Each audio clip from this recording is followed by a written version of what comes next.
Hello दोस्तों, welcome back. Group policy के इस एपिसोड में आपका स्वागत है। तो दोस्तों, इस एपिसोड में हम बात करेंगे सिक्योरिटी पॉलिसीज के बारे में। ठीक है, और समझेंगे कि सिक्योरिटी पॉलिसीज कितनी इंपॉर्टेंट है। ठीक है, तो दोस्तों, इनको हम बोलते हैं सिक्योरिटी बेसलाइन या हार्डनिंग। ठीक है, सारी कंपनियां ज्यादातर इन चीजों को यूज करती हैं। ठीक है, तो ये कितनी इंपॉर्टेंट है उसको हम समझते हैं मेरे एक एक्सपीरियंस है। ठीक है, मैं काफी साल पहले एक कंपनी के लिए ऑडिट करने गया था। ठीक है, उन्होंने मुझे बोला कि आपको ऑडिट करना है मेरी ऑर्गेनाइजेशन के, क्योंकि उनकी ऑर्गेनाइजेशन क्या हुआ था, उनका जो एक फॉरेस्ट था वो किसी हैकर ने हैक कर लिया था। अब वो फॉरेस्ट हैक हो गया, फिर उसके बाद उनको पैसे देने पड़े, फाइनेंशियली लॉस हुआ उस कंपनी को। ठीक है, तो मैंने फिर उनके साथ में काम किया और 3-4 स्क्रिप्ट बनाई थी और अपना एक्सपीरियंस यूज किया। फिर मैंने देखा कि वहां पर बहुत सारी वर्नेबिलिटीज थी। ठीक है, बहुत सारी वर्नेबिलिटीज थी। तो वर्नेबिलिटीज क्या होती है दोस्तों? लूप होल्स होते हैं। ठीक है, लूप होल्स होते हैं जो हमसे रह जाते हैं जब हम, मान लीजिए हमने डोमेन कंट्रोलर प्रमोट कर दिया। ठीक है, हमने लैब में डोमेन कंट्रोलर प्रमोट कर दिया, पर हमने उसको प्रॉपरली सिक्योर नहीं किया। Properly secure in the sense, मान लीजिए एक एग्जांपल ले लेता हूं कि आपने, ठीक है, यूजर्स बनाए बहुत सारे। ठीक है, आपने यूजर्स बनाए बहुत सारे और उन यूजर्स को, ठीक है, नॉन एक्सपायर्ड पासवर्ड सेट कर दिया उन यूजर्स का। ठीक है, उनका पासवर्ड तो कभी एक्सपायर होगा नहीं। अब पासवर्ड एक्सपायर होगा नहीं तो वो यूजर क्या करेंगे कि वही पासवर्ड यूज करते रहेंगे। जनरली मान लीजिए एक कंपनी है जिसका नाम एबीसी है। ठीक है, एबीसी। ठीक है, जनरली वहां के यूजर जो पासवर्ड रखते हैं, ठीक है, हम स्टैंडर्ड यूजर की बात कर रहे हैं, जो हमारे स्टैंडर्ड यूजर्स हो गए या नॉर्मल यूजर्स हो गए, जनरली वो पासवर्ड क्या रखेंगे? ABC@, ठीक है, 123, या ABC, ठीक है, 123। ठीक है, ऐसे ही करके वो बहुत सारे, अगर हम इनकी लिस्ट बनाए तो ज्यादा हजार, सॉरी, 100 के आसपास के रैंडम नंबर्स बन जाएंगे। ठीक है, पासवर्ड। और उनको हम यूजर्स क्या करते हैं, इन रैंडम नंबर्स को जनरेट करके, इन पासवर्ड को जनरेट करके, ठीक है, वो उसको यूज करके पासवर्ड कंप्रोमाइज, किसी भी यूजर का पासवर्ड मैच हुआ, उसको उसका पासवर्ड, उसके यूजर की नेम की डिटेल और पासवर्ड को वो अपने पास रख लेते हैं। ठीक है, इसको पासवर्ड पॉइजनिंग बोलते हैं। ठीक है, पासवर्ड पॉइजनिंग बोलते हैं। तो ये जो है ना, बहुत सारे लोग ऐसा करते हैं, हैकर्स। ठीक है, और फिर वो एक बार क्या हुआ, आपकी क्लाइंट मशीन में घुस गए। ठीक है, एक बार वो क्लाइंट मशीन में घुस गए। ठीक है, और ये क्लाइंट मशीन हमारी क्या है, डोमेन में है। ठीक है, अगर वो एक बार घुस गए तो फिर उनका नेक्स्ट टारगेट होता है आप इस क्लाइंट मशीन के लोकल एडमिन के क्रेडेंशियल्स को पकड़ना। ठीक है, लोकल एडमिन के क्रेडेंशियल्स को पकड़ना। ठीक है, अब बाय डिफॉल्ट अब उसके पास ये डोमेन के भी क्रेडेंशियल्स हैं। ठीक है, डोमेन के भी क्रेडेंशियल्स हैं। ठीक है, डोमेन के भी क्रेडेंशियल्स हैं। अब बाय डिफॉल्ट क्या होता है, अगर आप इतने, मतलब एक आईटी एडमिनिस्ट्रेटर, आईटी एडमिन इतना इंटेलिजेंट नहीं है, उसने क्या किया, डोमेन कंट्रोलर रन कर रहा है। ठीक है, बाय डिफॉल्ट मैंने आपको बताया था, जब मैंने आपको कंप्यूटर ऑब्जेक्ट के बारे में पढ़ा रहा था, ग्रुप्स के बारे में पढ़ा रहा था, तो मैंने आपको बताया था बाय डिफॉल्ट कोई भी हमारा स्टैंडर्ड यूजर, ठीक है, स्टैंडर्ड यूजर, स्टैंडर्ड यूजर्स हम बोलते हैं जिनके पास कोई भी प्रिविलेज नहीं होता है। ठीक है, स्टैंडर्ड यूजर्स बाय डिफॉल्ट, ठीक है, 10 मशीन्स को, 10 कंप्यूटर को डोमेन में ज्वाइन करा सकता है। ठीक है, ये ज्वाइन करा सकता है डोमेन में। ठीक है, तो ये बंदे को भाई स्टैंडर्ड यूजर के पासवर्ड मिल गए हैकर को। ठीक है, हैकर क्या करेगा, इसको यूज करेगा, इस मशीन का नाम चेंज कर देगा। ठीक है, आपके एनवायरनमेंट के डीएनएस की डिटेल्स इसके मिल जाएगी। ठीक है, डीएनएस की डिटेल मिल जाएगी। अब वो देखेगा कि इसमें से कौन सा यूआरएल, ठीक है, यूआरएल का रिकॉर्ड उसको रिप्लेस करना है विद इसके नाम से। ठीक है, वो इसके नाम से रिप्लेस कर देगा, और आपकी जो फाइनेंशियल ट्रांजेक्शन्स हो रही होंगी उस यूआरएल पे, या फिर वो यूआरएल बहुत ही इंपॉर्टेंट है आपकी कंपनी के लिए, ठीक है, कंपनी वाइज डिपेंड करता है, हो सकता है ये मेडिकल कंपनी हो तो मेडिकल कंपनी में पेशेंट की जो भी इंफॉर्मेशन होती हैं वो बहुत क्रिटिकल होती हैं। फाइनेंशियल कंपनी में बैंक ट्रांजेक्शन बहुत इंपॉर्टेंट होते हैं। तो डिपेंड करता है वो कंपनी किस टाइप की, उसी टाइप का वो यहाँ पर डीएनएस रिकॉर्ड बनाते हैं। ठीक है, डीएनएस रिकॉर्ड बनाते हैं और फिर उसको हैक कर लेते हैं। कुछ हैकर्स ऐसा करते हैं, कुछ हैकर्स ऐसा करते हैं कि लोकल एडमिन मिल गया है, अब वो क्या करेंगे, इस सिस्टम पे कुछ प्रॉब्लम क्रिएट करेंगे ताकि आपका आईटी वाला बंदा आए और इस पे अपने क्रेडेंशियल्स डाले। ठीक है, अब वो उसके क्रेडेंशियल्स मिल गए। बहुत सारे आईटी के बंदे क्या होते हैं, ऐसा होता है कि क्लाइंट मशीन पे ही डोमेन एडमिन यूज करते हैं। ठीक है, डोमेन एडमिन यूज करते हैं, जबकि डोमेन एडमिन हमारा बहुत ही पावरफुल अकाउंट है। ठीक है, बहुत ही पावरफुल अकाउंट है डोमेन एडमिन। ठीक है, तो आप में से बहुत सारे लोग मे भी यूज कर रहे हो डोमेन एडमिन। जो जो लोग यूज कर रहे हो वो कृपया कमेंट बॉक्स में बताएं। ठीक है, तो ये प्रैक्टिस बहुत सारे लोग ऐसी रॉन्ग प्रैक्टिस कर रहे हैं। ठीक है, उसकी वजह से ही अ, मैंने जब वहां पे ऑडिट की, ठीक है, मैंने जब वहां पे ऑडिट की तो मुझे क्या मिला कि डोमेन एडमिन, ठीक है, डोमेन एडमिन के कितने मेंबर मिले उस उनके एनवायरनमेंट में जो हैक हुआ था, करीबन 25 के आसपास यूजर्स डोमेन एडमिन है। उसमें से कुछ अकाउंट डिसेबल है, मतलब लोग जा चुके हैं बट स्टिल अभी भी वो डोमेन एडमिन है। ठीक है, डिसेबल अकाउंट्स प्रिविलेज होते हैं, अगर वो प्रिविलेज है। ठीक है, सबसे पहले स्टैंडर्ड ऑफ प्रिविलेज समझ लेते हैं दोस्तों। जैसे ही हम एक यूजर बनाते हैं, यूजर का अकाउंट बनाते हैं, कोई भी अकाउंट बनाते हैं, ठीक है, वो दो टाइप का बन सकता है। एक होता है हमारा स्टैंडर्ड, ठीक है, दूसरा होता है हमारा प्रिविलेज। ठीक है, प्रिविलेज और स्टैंडर्ड होता है। प्रिविलेज के पास हो गया कोई भी, ये किसी भी पावरफुल ग्रुप का मेंबर होगा, लाइक डोमेन एडमिन, ठीक है, इंटरप्राइज, प्रिंट एडमिन, ठीक है, इवन प्रिंट एडमिन का। ठीक है, ऐसे हमारे पास बहुत सारे ग्रुप होते हैं, बिल्ट इन ग्रुप। ठीक है, फाइल सर्वर एडमिनिस्ट्रेटर, ये हो गए, इन पे हम ध्यान ही नहीं देते हैं। बट मैं आपको दिखाऊंगा ये कैसे कैसे जो ना हैकर्स इनको अटैक करते हैं इन ग्रुप्स को, और आपको पता भी नहीं चल रहा, क्योंकि आप मॉनिटर किसको कर रहे हो, ओनली मॉनिटर कर रहे हो इंटरप्राइज और डोमेन एडमिन को। ठीक है, बट वो इनको भी यूज करके आपकी ऑर्गेनाइजेशन को ब्लास्ट कर सकते हैं, तबाह कर सकते हैं। ठीक है, तो अब हुआ क्या कि उस कंपनी में ऑडिट करते हुए मुझे मिले डोमेन एडमिन 25 के आसपास, इंटरप्राइज एडमिन मिले मुझे बहुत सारे। ठीक है, करीबन, मुझे अभी नंबर तो याद नहीं, काफी पहले की बात, बट ये था 10 से ऊपर ही थे। ठीक है, schema admin, even schema admin कभी यूज ही नहीं होता है। ठीक है, इवन स्कीमा एडमिन के लोग मेंबर हैं जो कि कभी यूज ही नहीं होता है। उनको मुझे लगता है, हाँ भाई तुम्हें क्या काम करना है, तुम्हें ये काम करना है, ये ले लो, तुम डोमेन एडमिन ले लो, तुम्हारा काम इससे हो जाएगा, नहीं हो रहा, अच्छा इंटरप्राइज ले लो। तो ये प्रैक्टिस ना फाइनेंशियली लॉस पहुंचाती कंपनी को, जब उनका पासवर्ड कभी लीक हो जाता है। ठीक है, पासवर्ड लीक होना बहुत बड़ा काम नहीं है, बहुत बड़ा। ठीक है, उसके लिए क्या है, आपके आपके किसी भी यूजर के पास या मे भी आपके पास ही एक ईमेल आ जाए। ठीक है, उसमें एक पीडीएफ अटैच है, और पीडीएफ में क्या है, एक सॉफ्टवेयर पड़ा हुआ है। ठीक है, एक लिंक है, आजकल तो बहुत चल रहा है। ठीक है, मेल स्पूफिंग बोलते हैं उसको। तो ये सारी चीजें हो रही हैं। ठीक है, तो अब मैंने उनकी जब वनरेबिलिटीज की तो मुझे ये मिले। ठीक है, और पासवर्ड पॉलिसी उनकी सबसे बेकार थी। पासवर्ड पॉलिसी जो डिफॉल्ट थी, वो लोग वही यूज कर रहे हैं पासवर्ड पॉलिसी। ठीक है, फिर साथ में इतनी ज्यादा वनरेबिलिटीज थी ग्रुप पॉलिसीज में। ठीक है, ग्रुप पॉलिसीज को उन्होंने अच्छे से यूज ही नहीं किया था। मतलब जो उनका आईटी का बंदा था, वो प्रॉपर काम अपना नहीं कर रहा था। ठीक है, इसलिए उस ऑर्गेनाइजेशन को बहुत ज्यादा फाइनेंशियली लॉस हुआ। तो ये जो वीडियो है दोस्तों, ये वीडियो में आप बहुत कुछ सीखने वाले हो।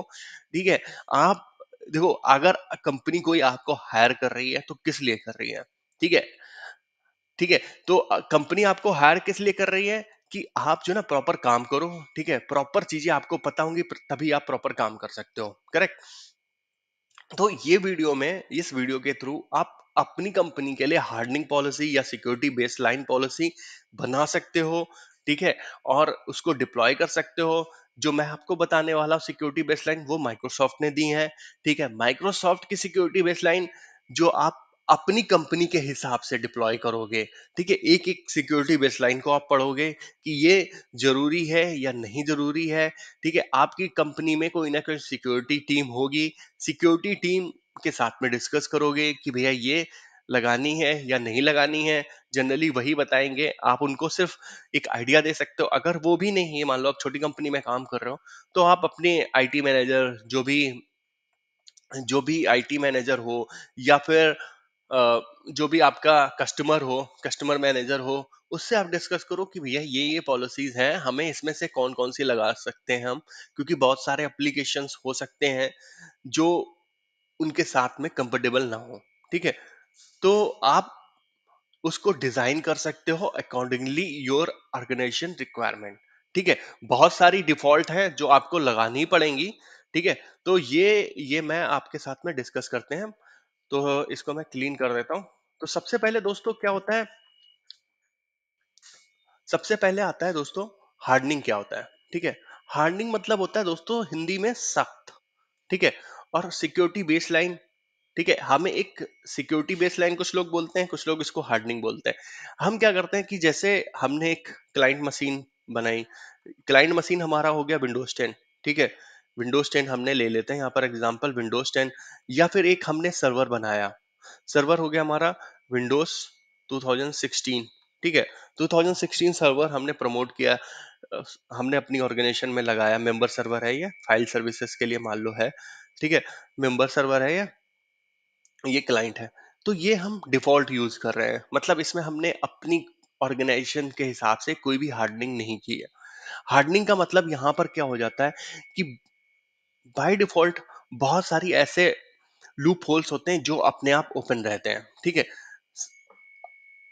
ठीक है, मान लो विंडोज फायरवॉल ही हो गई, विंडोज फायरवॉल, ठीक है। विंडोज फायरवॉल हो गई, ठीक है। आपको अपनी कंपनी के हिसाब से विंडोज फायरवॉल भी डिप्लॉय करना है, ठीक है। एसएमबी हो गया, एसएमबी वर्जन 1, ठीक है। एसएमबी वर्जन 1, एसएमबी किन किन लोगों को पता है वर्जन 1 कि ये वनरेबल होता है या नहीं होता है, वो कृपया कमेंट करके बताएं, ठीक है। तो आज से 3-4 साल पहले क्या हुआ था, एसएमबी 1 पहले हम यूज करते थे, ठीक है। 3-4 साल पहले क्या हुआ, एसएमबी 1 एकदम से वर्नेबल हो गया, ठीक है। एसएमबी 1 एकदम से ये लेगेसी लेगेसी हो गया तो वर्नेबल हो जाता है, लेगेसी मतलब पुरानी टेक्नोलॉजी हो गई तो वो वर्नेबल हो जाती है, ठीक है। आप ऐसे समझ लो, वनरेबल का मतलब होता है लूप होल्स, ठीक है। आपकी कंपनी के लूप होल्स। अब एसएमबी क्या करना होगा, आपको डिसेबल करना होगा एसएमबी 1 को, ठीक है। डिसेबल करना होगा, साथ में ये भी मेक श्योर करना होगा कि जो आपका ट्रैफिक है सारा का सारा एसएमबी 2 पे जाए और एसएमबी 3 पे जाए। ये जब एसएमबी 2 और एसएमबी 3 वाला ये सिनेरियो आया था, 2018 में आया था अराउंड, शायद 2018 या 19 में आया था, मुझे ईयर याद नहीं है।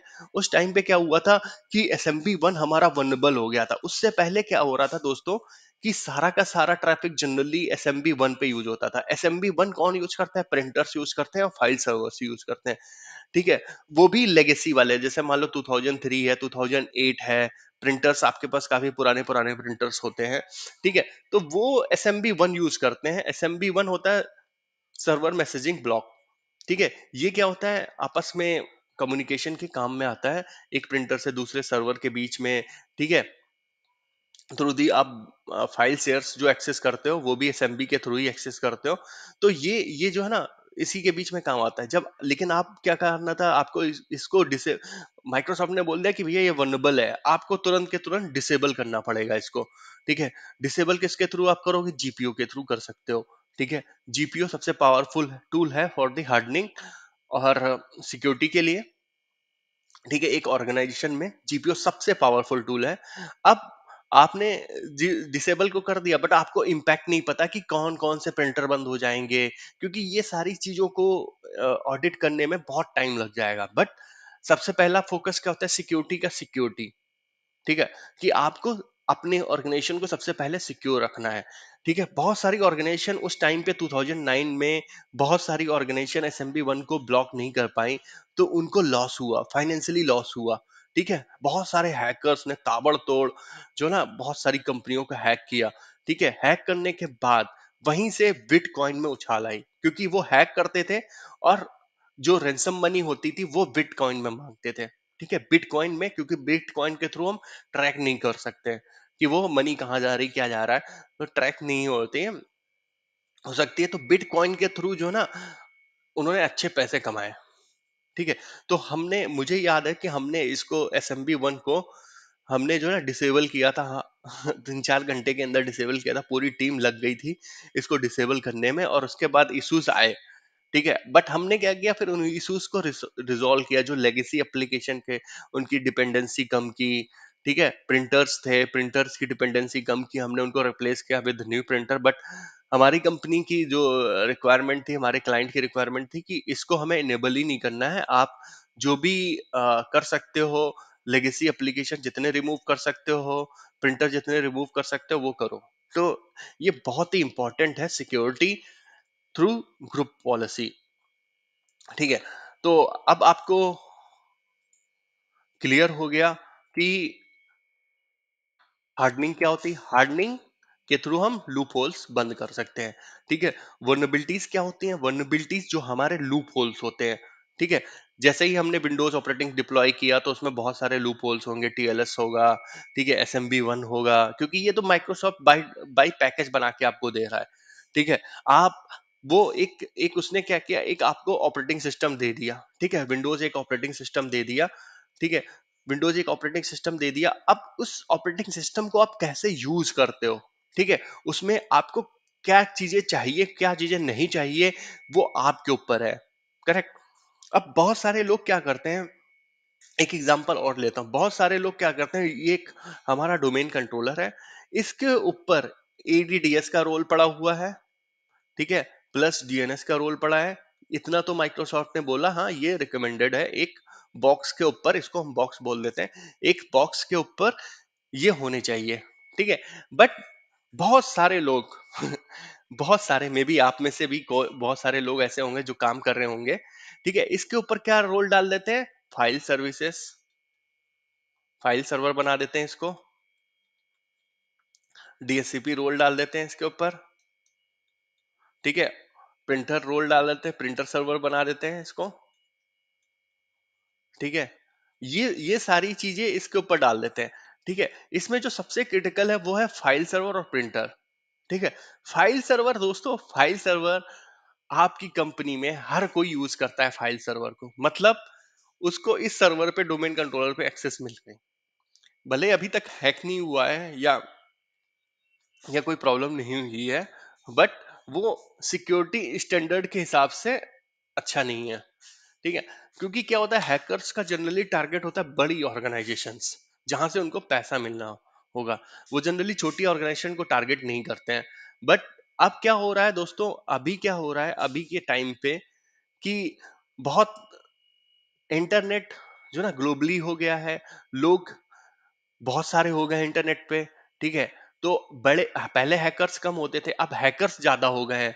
ठीक है, तो वो उनका टारगेट हो सकता है छोटी कंपनी भी हो, बहुत सारे नए नए हैकर्स आए होंगे। ठीक है, तो आपको ये मेक श्योर करना है कि आपका जो डोमेन कंट्रोलर है उसके ऊपर सिर्फ एक्टिव डायरेक्टरी की ही सर्विसेज हो। ठीक है, मे बी आपका बजट ना हो आपकी कंपनी का। ठीक है, तो आप उनको सजेस्ट करो कि भैया सिर्फ एक्टिव डायरेक्टरी का रोल ही होना चाहिए एक डोमेन कंट्रोलर के ऊपर। ठीक है, तो ये चीज आपको क्लियर हो गई सिक्योरिटी से रिलेटेड। अब आते हैं दोस्तों हम फिर से। ठीक है, तो पहले हमने समझ लिया सिक्योरिटी बेसलाइन और हार्डनिंग।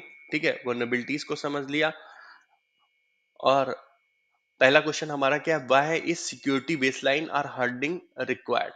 ठीक है, ये भी हमने समझ लिया, ताकि हम जो हमारे लूप होल्स हैं उनको हम बंद कर सकें, उनको हम हार्ड कर सकें। ठीक है, अब कुछ एग्जांपल देख लेते हैं, जो what is the vulnerabilities, what are what are the vulnerabilities in ADDS with some examples। ठीक है, तो ये देख लेते हैं some examples। user having rights to add computer to domain, जो मैंने आपको बताया कि बाय डिफॉल्ट किसी भी यूजर को 10 कंप्यूटर ज्वाइन कराने की परमिशन होती है। ठीक है, इसको आप डिसेबल भी कर सकते हो, अगर आपको पता होगा तभी आप करोगे। तो इसलिए बहुत जरूरी है कि हमें पता होना चाहिए कि क्या हमें करना है। ठीक है, तो ये वीडियो भी प्रॉपर उसी के लिए ही है। मैं आपको इतना एक्सपीरियंस बना दूंगा कि आप अपनी ऑर्गेनाइजेशन को, एक्टिव डायरेक्टरी को इतने प्रॉपर तरीके से कंट्रोल कर सकते हो आफ्टर ये जो मेरी सीरीज है पूरी खत्म होगी जब। क्योंकि अभी क्या मैं आपको बेसिक बता रहा हूँ कि क्या होता है क्या होता है क्या होता है। ठीक है, अभी इन सारी चीजों को मैं लाइव सिनेरियो के हिसाब से मर्ज करूंगा। ठीक है, इसलिए आप थोड़ा सा वेट करो। जब मैं ये मेरे टॉपिक जब पूरे फिनिश हो जाएंगे तो 2-3 वीडियो ऐसे होंगे जो मतलब आपको बहुत कुछ बता के जाएंगे लाइव सिनेरियो के बारे में। जैसा यही एक वीडियो है। ठीक है, तो यहाँ पर एक एट्रीब्यूट्स होता है, उसको आप ब्लॉक कर सकते हो। मैंने उस वीडियो में बताया हुआ है, मैं अभी आगे चल के इसमें भी बताऊंगा। ठीक है, तो दूसरा क्या हुआ, admin count set on the common user. तो जैसा कि दोस्तों मैंने बताया कि आप जब यूजर बनाते हो तो एक प्रिविलेज यूजर होता है। ठीक है, और एक होता है हमारा स्टैंडर्ड यूजर। ठीक है, स्टैंडर्ड यूजर, प्रिविलेज यूजर का जो एडमिन काउंट होता है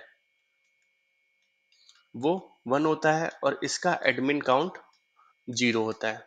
ठीक है, अब एडमिन काउंट क्या होता है, ये दिमाग में आपके आया होगा। तो दोस्तों क्या होता है हमें पता है कि हमने किसी भी यूजर को, ठीक है, किसी भी यूजर को डोमेन एडमिन के राइट्स दे दिए। ठीक है, डोमेन एडमिन, प्रिंटर एडमिन, ठीक है, सर्वर एडमिन, ऐसे करके किसी भी यूजर के ऊपर इसको मेंबर बना दिया, यूजर का मेंबर बना दिया। ठीक है, तो ये हमें पता है। बट एक्टिव डायरेक्टरी के लिए क्या है, एक्टिव डायरेक्टरी ने एक एट्रीब्यूट बनाया, एडमिन काउंट। ठीक है, एक्टिव डायरेक्टरी के लिए क्या है, अगर ये 0 है तो वो नॉर्मल है। ठीक है, उसको मेहनत नहीं करनी आगे। अगर ये 1 है, ठीक है, अगर ये 1 है तो उसको आगे देखना है, ये एडमिन काउंट 1 है तो उसको आगे देखना है ये कौन सा मेंबर है। ठीक है, तो ये एक बनाया हुआ है। ठीक है, तो ये आपको समझ में आएगा, जैसे ही एडमिन काउंट 1 होगा तो एक्टिव डायरेक्टरी समझेगा ये प्रिविलेज अकाउंट है। ठीक है, अब ये भले किसका मेंबर हो वो बात की बात है, वो बात की बात है, ड्यूरिंग दी राइट्स वो देखेगा। तो यहाँ पर क्या है कि कॉमन यूजर्स, मतलब कॉमन यूजर्स क्या होते हैं, बहुत सारी ऐसे आपके कॉमन यूजर होते हैं। जैसे मान लीजिए आपका एक कंप्यूटर लगा हुआ है हॉल में। ठीक है, हॉल क्या है, सेमिनार हॉल है या कैफेटेरिया है। अब उस कंप्यूटर में एक यूजर लॉगिन कर रहा है जो कि जिसका पासवर्ड ज्यादातर लोग जानते हैं। ठीक है, जिसका पासवर्ड ज्यादातर लोग जानते हैं, और वो आपका कॉमन यूजर कौन सा है, प्रिविलेज यूजर है। प्रिविलेज यूजर कोई भी हो सकता है, प्रिंटर एडमिन, सर्वर एडमिन, बहुत सारे और भी अकाउंट ग्रुप्स बनते हैं, बिल्ट इन ग्रुप्स होते हैं। ठीक है, तो वो प्रिविलेज यूजर्स का मेंबर है। तो ये भी एक रिस्क है। ठीक है, एडमिन काउंट कैसे निकालते हैं वो हम आगे चल के देखेंगे। High number of user in privilege group, ये मैं आपको बता ही चुका हूँ एग्जांपल के थ्रू कि डोमेन एडमिन के मेंबर हुए, पता चला आपने 50 बना रखे हैं। ठीक है, तो ये भी एक रिस्क है। ठीक है, service account being member of domain admin, बहुत सारे लोग क्या करते हैं, सर्विस अकाउंट को डोमेन एडमिन बना देते हैं। ठीक है, जबकि सर्विस अकाउंट के लिए कोई भी राइट्स रिक्वायर ही नहीं है। हम ये ग्रुप पॉलिसी की सीरीज खत्म होने के बाद हम सर्विस अकाउंट के बारे में पढ़ेंगे। ठीक है, ग्रुप मैनेज सर्विस अकाउंट, ठीक है, उनके बारे में हम पढ़ेंगे और जानेंगे कि कैसे हम यूज कर सकते हैं, कैसे बना सकते हैं। बहुत ही इंटरेस्टिंग टॉपिक होगा वो। ठीक है, तो उसको भी हम देखेंगे कि हम कैसे कर सकते हैं। और बट हाँ, यहाँ पर मैं आपको इतना बता रहा हूँ कि ये रिक्वायरमेंट बहुत ही कम आती है कि डोमेन एडमिन सर्विस अकाउंट है। ठीक है, तो अगर ऐसी कोई रिक्वायरमेंट आती है बाई चांस, जैसे क्वेस्ट आप माइग्रेट कर रहे हो, क्वेस्ट अगर यूज कर रहे हो, क्वेस्ट एप्लीकेशन होता है एक्टिव डायरेक्टरी के ऑब्जेक्ट माइग्रेट करने के लिए, फ्रॉम एक फॉरेस्ट से दूसरे फॉरेस्ट में माइग्रेट करने के लिए। तो उस समय हो सकता है आपको एक सर्विस अकाउंट बनाना पड़े क्वेस्ट के लिए और डोमेन एडमिन के राइट्स देने पड़े। ठीक है, बट वो बहुत ही कम कंडीशंस में होता है ऐसा। ठीक है, एक मैंने बता दिया आपको। बहुत ही कम, रेयरली। तो आपको क्या है, मिनिमम प्रिविलेज यूज करने हैं। ठीक है, मिनिमम प्रिविलेज के कंसेप्ट को डिप्लॉय करने के लिए आपको डेलीगेशन आना चाहिए। ठीक है, डेलीगेशन आना चाहिए। डेलीगेशन दोस्तों क्या होता है, डेलीगेशन के थ्रू हम चीजों को कंट्रोल कर सकते हैं। ठीक है, मैं एक एग्जांपल ले लेता हूं कि एक ओयू के ऊपर आपको किसी को राइट्स देने हैं कि उसके अंदर वो कंप्यूटर को मैनेज कर सके। ठीक है, ये आपके ब्रांच ऑफिस है, ये ओयू आपके, मान लीजिए इंडिया का ओयू है। ठीक है, आपको देना है इंडिया के आईटी टीम को कि भैया तुम इसके अंदर के computer users groups in object को तुम ही मैनेज करोगे। ठीक है, तुम मैनेज करोगे।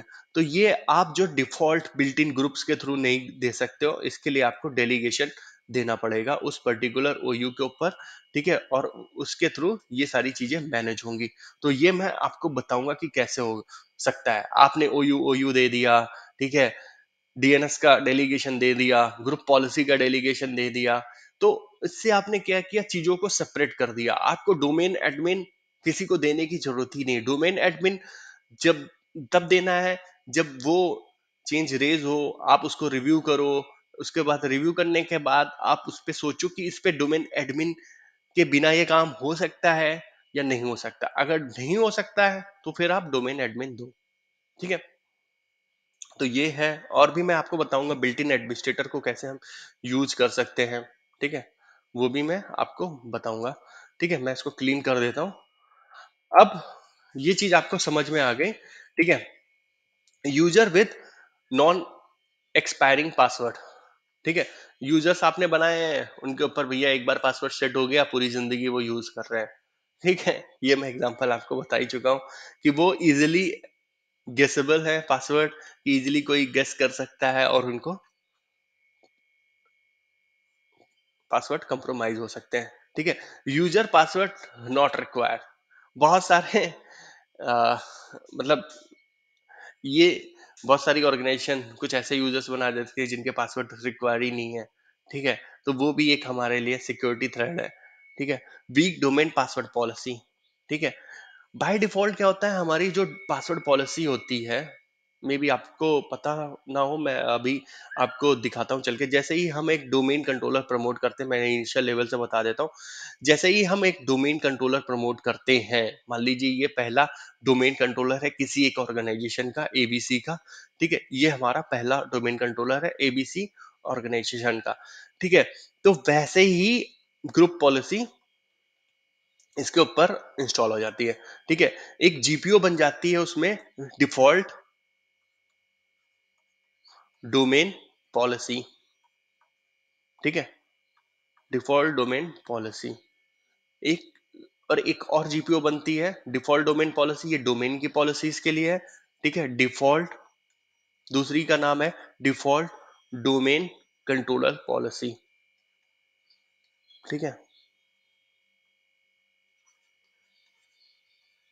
तो दो जीपीओ बन जाती हैं जैसे ही हम कोई डोमेन कंट्रोलर प्रमोट करते हैं। ये दोस्तों मैंने आपको कुछ एग्जांपल्स बताए हैं यहाँ पर। ठीक है, और भी एग्जांपल्स हैं मेरे पास।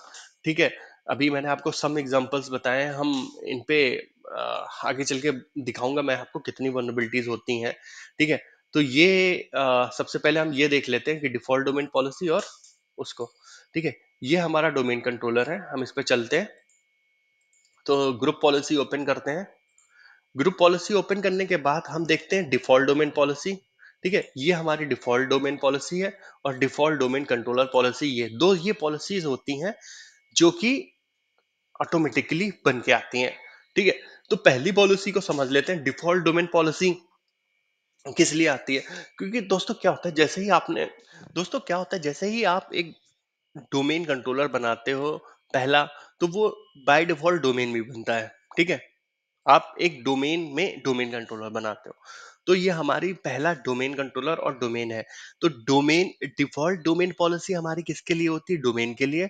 डिफॉल्ट डोमेन कंट्रोलर पॉलिसी हमारी होती है डोमेन कंट्रोलर्स के लिए। ठीक है, तो डिफॉल्ट डोमेन पॉलिसी हमारी हो गई, ये सारे के सारे ओयू जितने हैं यहाँ पर, सभी में ये पॉलिसी लगती है। ठीक है, तो अगर हम ये जो है हमारी पॉलिसी को, अगर हम इसको यहाँ पे आए सेटिंग्स पे क्लिक करें और एक एक सेटिंग इसकी देखते हैं। जनरल्स पे कुछ होता नहीं है, ये मैं आपको बता चुका हूँ। यहाँ पे डिटेल्स होती है जीपीओ से रिलेटेड, ठीक है। तो मैं इसको ओपन करता हूँ यहाँ पर। ये सेटिंग्स हैं हमारे लिए, इसको अगर मैं शो ऑल कर दूं और ये हाइड कर देता हूँ, ठीक है। तो यहाँ पर आप देखोगे कि डिफॉल्ट डोमेन पॉलिसी हमारे पासवर्ड पॉलिसी बनती है उसके अंदर, ठीक है। पासवर्ड पॉलिसी बन जाती है, अकाउंट लॉकआउट पॉलिसी बन जाती है, गर्भरोज पॉलिसी बनती है, सिक्योरिटी ऑप्शंस आ जाते हैं, ठीक है। नेटवर्क सिक्योरिटी से रिलेटेड और इनक्रिप्टेड फाइल सिस्टम्स, मतलब बेसिक सिक्योरिटी से रिलेटेड थोड़ी बहुत चीजें यहाँ पर आपको माइक्रोसॉफ्ट बाय डिफॉल्ट दे देता है, ठीक है। बट ये मिनिमम चीजें मिलती हैं आपको, ठीक है। एग्जाम्पल के तौर पे यहाँ पर देखिए मिनिमम पासवर्ड लेंथ 7 कैरेक्टर है, ठीक है। ये 7 कैरेक्टर 2003 से आ रहा है, 7 कैरेक्टर। बट अभी क्या रिक्वायरमेंट है कि आपको कम से कम आपका पासवर्ड 14 कैरेक्टर का मिनिमम होना चाहिए, ठीक है। ये माइक्रोसॉफ्ट भी बोलता है, ठीक है। तो 14 कैरेक्टर का होना चाहिए मिनिमम से मिनिमम। अगर इसके ऊपर यूज कर रहे हो तब तो और अच्छी बात है, ठीक है। अब यहाँ पर करेक्टर आप समझ में आ गया ना, मिनिमम करेक्टर मतलब, अगर जस्ट सपोज मैं एक एग्जांपल ले लेता हूँ, ठीक है। ABCDEFG,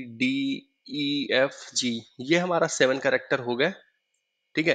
तो ये आपका पासवर्ड है, 7 कैरेक्टर, ठीक है। बट ये इजिली, मतलब कोई गेस कर सकता है, ठीक है। बट यहाँ पर एक ऑप्शन और है, पासवर्ड मस्ट कॉम्प्लेक्स, ठीक है। Password must meet complexity requirement enable, ठीक है। तो आपको अपना पासवर्ड कॉम्प्लेक्स रखना ही पड़ेगा। कॉम्प्लेक्स क्या होता है?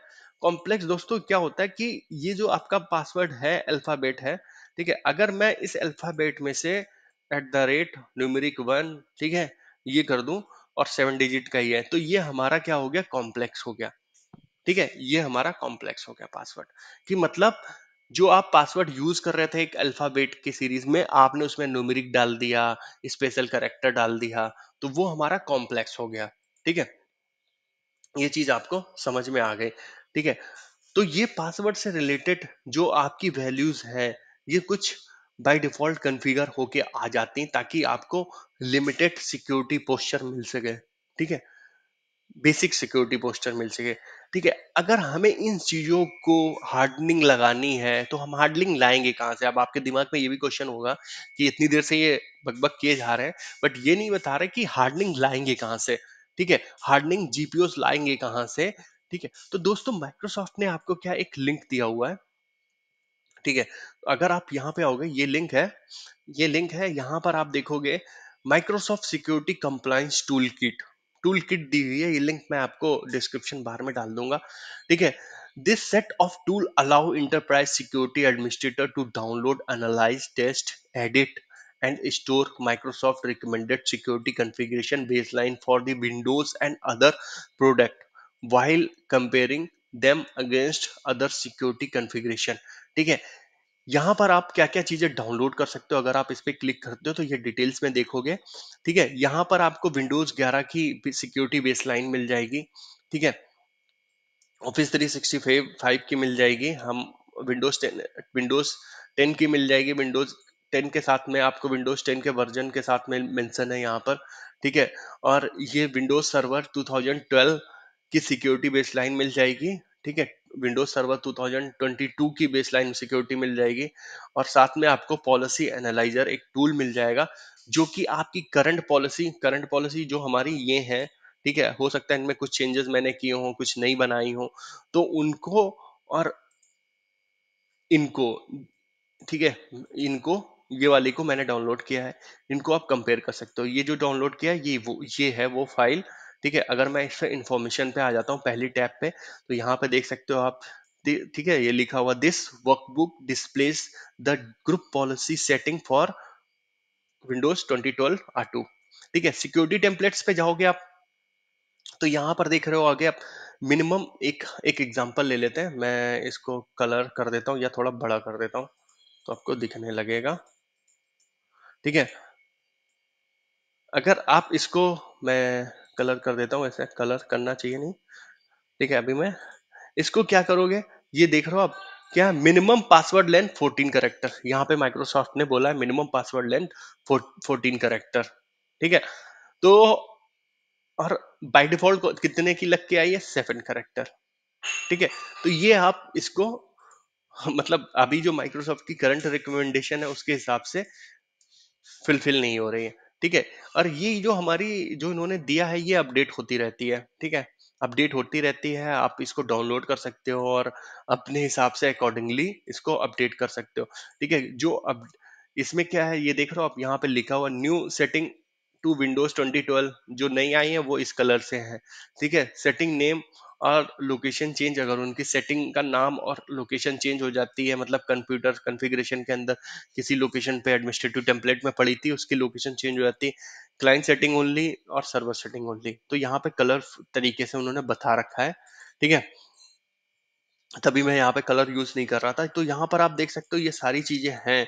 ठीक है, लॉग आउट ड्यूरेशन, बट इनको ना इन सेटिंग्स को आप अपनी कंपनी के हिसाब से भी डिप्लॉय कर सकते हो। बहुत सारी सेटिंग्स हो सकता है कि आपकी कंपनी के लिए जरूरी हो और बहुत सारी ना जरूरी हो, क्योंकि ये माइक्रोसॉफ्ट ने एक सिक्योरिटी सेटिंग्स बनाई है। ठीक है, तो वो उसने क्या बनाई है कि आपकी कंपनी हो सकता है मेडिकल हो, ठीक है, कोई कंपनी आईटी की हो, कोई कंपनी फाइनेंस की हो, तो आप उनके अकॉर्डिंगली कर सकते हो। आपके यहाँ कोई लेगेसी एप्लीकेशन हो जो कि पासवर्ड लेंथ को सपोर्ट ही ना करता हो इतने, या इससे ज्यादा की लेंथ चाहिए, मतलब मिनिमम 16 कैरेक्टर। ठीक है, तो आप fine green password policy use कर सकते हो। वो क्या होती है वो नेक्स्ट आगे वाले कमिंग वीडियोस में हम देखेंगे। लूप बैक यूज कर सकते हो, तो ये सारी चीजें हम आगे चल के पढ़ेंगे। तो यहाँ पर आप देख सकते हो बहुत सारी सेटिंग्स हैं। ठीक है, विंडोज फायरवॉल के लिए बहुत सारी सेटिंग्स है। विंडोज फायरवॉल के लिए आप सिक्योरिटी टीम के साथ में ये सारी सेटिंग्स वैसे आप सिक्योरिटी टीम के साथ में बैठ के डिस्कस कर सकते हो कि ऑर्गेनाइजेशन के हिसाब से कौन सी रिक्वायरमेंट है। ठीक है, यहाँ पे कंप्यूटर पे आओगे तो आपको क्लाइंट की मिल जाएंगी सेटिंग्स। ठीक है, और क्लाइंट क्लाइंट मशीन की मिल जाएंगी और सर्वर्स की भी मिल जाएंगी। ठीक है, यूजर्स के लिए, ठीक है, यूजर्स के लिए जो मैं आपको बता रहा था कि यूजर्स के लिए भी यहाँ पर सेटिंग्स मिल जाएंगी आपको कि कंट्रोल पैनल उनका डिसेबल करना चाहिए, डोमेन में ज्वाइन करा देते हैं वो डिसेबल होना चाहिए, ये सारी चीजें आपको यहाँ पर मिल जाएंगी। ठीक है, आई यूजर्स भी मिल जाएगा। ठीक है, और ये सारी एडवांस ऑडिटिंग भी मिल जाएगी। तो ये सारी चीजें आपको यहाँ पे मिल जाएंगी। ठीक है, अब हम, ये हो गया हमारा फर्स्ट वीडियो दोस्तों। सेकंड वीडियो में हम जो ना पॉलिसी एनालाइजर इसी के थ्रू, ये है पॉलिसी एनालाइजर हमारा दोस्तों। ठीक है, इसको भी अगर आप डाउनलोड कर सकते हो, कहाँ से डाउनलोड करोगे, ठीक है, ये पॉलिसी एनालाइजर क्या काम करता है वो भी मैं आपको बता देता हूँ। ये जो हमारी करंट कॉन्फ़िगरेशन सिक्योरिटी लगी हुई है उनको, और जो ये माइक्रोसॉफ्ट ने हमें दी है, इनको दोनों को कंपेयर करेगा। ठीक है, कंपेयर करेगा, आपको रिजल्ट देगा कि कौन सी, मतलब आपके यहाँ मिसिंग है। ठीक है, तो ये सारी चीजें आप कंपेयर कर सकते हो, क्योंकि ये थाउजेंड्स ऑफ कॉन्फ़िगरेशन सेटिंग्स है। ऐसे तो हम एक एक गिन गिन के करके तो बहुत टाइम लग जाएगा। तो इसलिए माइक्रोसॉफ्ट ने आपको टूल दिया पॉलिसी एनालाइजर। ठीक है, तो ये सारी चीजें आपको समझ में आ गई होंगी आशा करता हूँ। अगर आपके कोई भी क्वेश्चंस हो तो मुझे बताएं। ये फर्स्ट वीडियो है फॉर द हार्डनिंग। ठीक है, सेकंड वीडियो में हम देखेंगे इसको एनालाइज करके पॉलिसी एनालाइजर के थ्रू, और ये जो हमने कुछ एग्जांपल्स लिए थे इनको हम, मैं इन वीडियो में कवर करूंगा इनको, कि हम, ये एक वीडियो ही बनेगा, सारे एग्जांपल्स और भी इसमें जोड़ूंगा मैं और भी ऐड करूंगा कि हम इनको कैसे कर सकते हैं। वैसे वीक डोमेन पॉलिसी पासवर्ड आप इसी में एग्जांपल देख लो कि मिनिमम 14 कैरेक्टर। ठीक है, बाय डिफॉल्ट 7 कैरेक्टर है, मिनिमम 14। अगर आपकी ऑर्गेनाइजेशन की रिक्वायरमेंट 20 कैरेक्टर है या 16 कैरेक्टर है तो आप फाइन ग्रीन पासवर्ड पॉलिसी पे जा सकते हो। वो भी मैं आपको बताऊंगा कि कैसे करते हैं। ठीक है, तो मिलते हैं नेक्स्ट वीडियो में, क्योंकि ये वीडियो बहुत बड़ा हो रहा है, तो मिलते हैं हम नेक्स्ट वीडियो में। Thank you.